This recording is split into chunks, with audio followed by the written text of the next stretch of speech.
Just at the age of 16, completing high school, my dad was a contractor at that time. I felt I can do more, and a few neighbors would have approached me and asked to help with their children since I would have succeeded at the CSEC. I seized the opportunity, started with just 12 in my father's garage. But as much as I was helping the neighbors' children, I was also contributing to my father's business growth at the same time. And as I was reflecting in 2020, coming into 2021, I'm thinking, wow, we have made so much progress over the years. At one time, I was doing 4 things. I was teaching the neighbors' children as lessons in the afternoon. I was helping my father in his business. I was attending the University of Guyana, plus I was also doing a part-time job in Georgetown. And this was not the ideal plan for me. I pursued accountancy during high school, and I wanted to work at the bank. But I would often say, the Almighty probably had a bigger plan for me. Within a year, 20 children grew to 65, and that is how it evolved. That today, we closed off in the pandemic, serving 1,000 customers, 2 locations, currently with 3 locations, and online. Pretty soon it'll be 4 physical locations.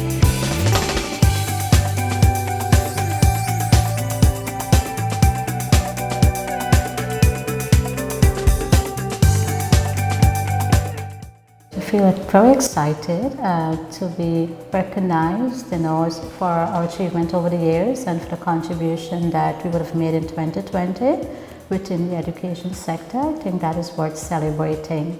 And as much as I would have received the award, I honestly believe it should be credited to all of the women, who would have contributed to this success during 2020.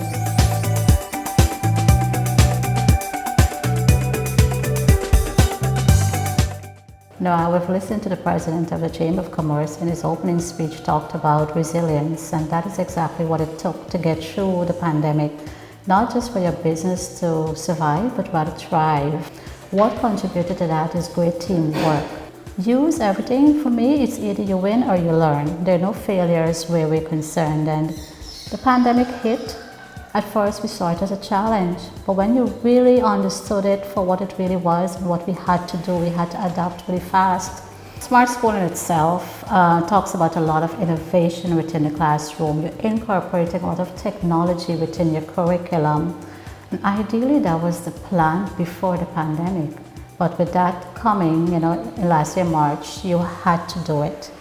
So this location, if you visit the classroom, will be what a typical classroom looks like as a teacher gets in her physical classroom when we get official, permission to open school.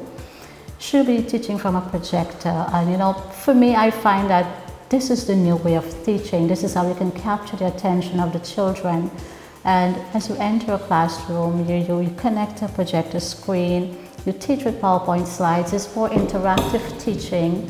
You bring in little videos that stimulates learning, because more and more we're having visual learners, and this is what the kids will more adapt to. And I firmly believe, and we have seen that in the last 6 months, that this is what really attracts and captures the attention of the children, the innovation that you can bring within the classroom. So it's shifting from a traditional classroom with chalkboard and a lot of lecturing and discussion from textbooks and having the kids open to a particular page. It's no longer going to be that.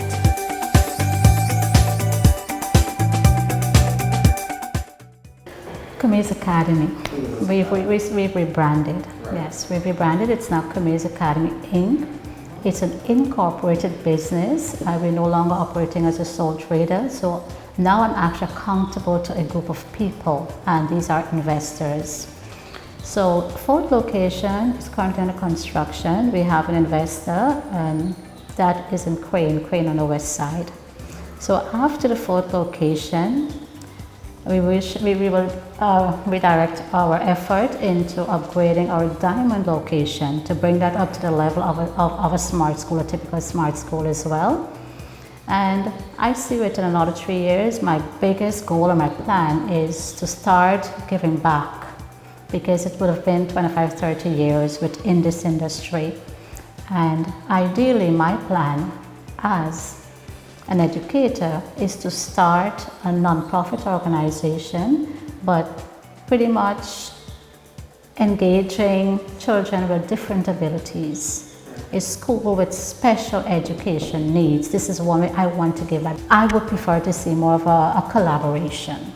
And that is something I've been really pushing for, and that is why when the pandemic is over, I would really like to be the person or the person behind getting back a private school association. We must all have one common cause. Currently, I am out of the classroom, but I would love to go back in because that gives me a direct experience to know my learners. And all of the years, this is what I still do. At least I try to keep one subject at a CSEC level. So I took a break because I'm currently pursuing a PhD, but I will get back into the classroom. This is something I love doing.